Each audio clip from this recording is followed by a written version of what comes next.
Corona को लेकर योगी ने तैयार किया रक्षा कवच, करेंगे जानकर आप भी योगी पर फक्र किया ऐसा दिलेरी वाला काम, नहीं होगा कोई भी प्रदेशवासी परेशान। जिन्होंने अपनों को खोया उसका समझा योगी ने दर्द, नहीं लगेगा कोरोना से यूपी में किसी को भी डर, योगी ने कर ली सारी तैयारी, देश भर में कोरोना की चर्चा जारी। न डेंगू का होगा खतरा, न मलेरिया का फैलेगा जाल, योगी के आदेश पर अधिकारियों ने कर दिया सारा इंतजाम, नहीं होगा कोई भी गरीब किसी बीमारी से परेशान। कोरोना के डर से अब यूपी में किसी को भी घबराने की जरूरत नहीं है, क्योंकि योगी सरकार ने कोरोना को लेकर ऐसा रक्षा कवच तैयार किया है जिसे जानकर आप भी हैरान हो जाएंगे। ना तो किसी को कोई परेशानी का सामना करना पड़ेगा और ना ही किसी तरह के इलाज के लिए कोई दिक्कत आएगी, क्योंकि योगी ने अपनी टीम को पहले से ही अलर्ट मोड पर डाल दिया है, जिसके पीछे की वजह भी है। दरअसल योगी इस बात को अच्छे से जानते हैं कि अपनों को खोने का दर्द क्या होता है, इसीलिए योगी ने पहले से ही कोरोना समेत कई बीमारियों को लेकर अधिकारियों को बड़ा आदेश दिया है, जिससे किसी भी गरीब या जरूरतमंद को इलाज में दिक्कत नहीं आएगी, क्योंकि योगी नहीं चाहते कि उनके प्रदेश में किसी को भी कोई खरोच तक आए। इसको लेकर वो पूरी तरह से एक्टिव मोड में हैं।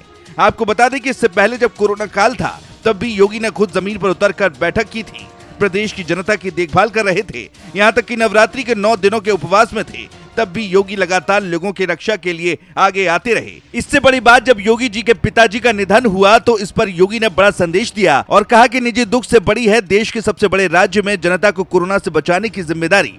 पिता के अंतिम संस्कार में भाग न लेकर ये बड़ा संदेश दिया। साथ ही कोटा में फंसे यूपी के कई छात्रों का दर्द समझते हुए छात्रों की घर वापसी करवाई। इस फैसले से समूचे भारत में योगी की तारीफ हुई। योगी खुद ये समझते हैं कि कोरोना में जिन लोगों ने अपनों को खोया वो दोबारा कभी ना हो। इसको लेकर अब वो पूरी तरह से एक्टिव मोड में है। आपको बता दें कि इन दिनों कोरोना के नए वेरिएंट से खतरा बढ़ता जा रहा है, जिसको लेकर अब सरकार पूरी तरह से एक्टिव मोड में है। देश के लिए ये कोई नया प्रकार का कोरोना नहीं है, इसे अन्य प्रकारों से थोड़ा अधिक गंभीर माना जा रहा है। हांगकांग में कोरोना से हुई मौतों की लिस्ट में बुजुर्ग शामिल थे। इससे ये माना जा रहा है कि कम इम्यूनिटी और बुजुर्गों को JN1 वेरिएंट से खतरा ज्यादा है। बता दें कि नाक बहना, खांसी, बुखार और गले में खराश इस वेरिएंट के संकेत हो सकते हैं।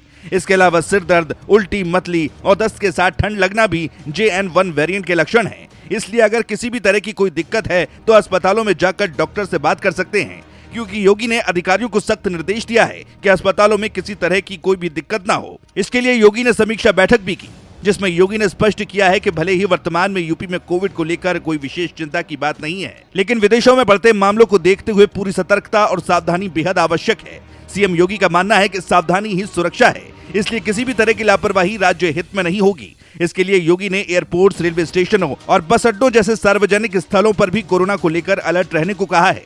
साथ ही सूबे के जिला अधिकारियों और सीएमओ को निर्देश दिए हैं कि कोविड टेस्टिंग की क्षमता को घटने न दिया जाए और जितने भी सैंपल लिए जाएं उनकी रिपोर्टिंग में पारदर्शिता और गति दोनों बनी रहे। वहीं जनता से भी योगी ने अपील की है कि वो सतर्क रहें, अफवाहों पर ध्यान न दें और अगर किसी को फ्लू जैसे लक्षण दिखे तो नजदीकी अस्पताल में जांच जरूर कराएं, जहां उन्हें हर सुविधा मिलेगी।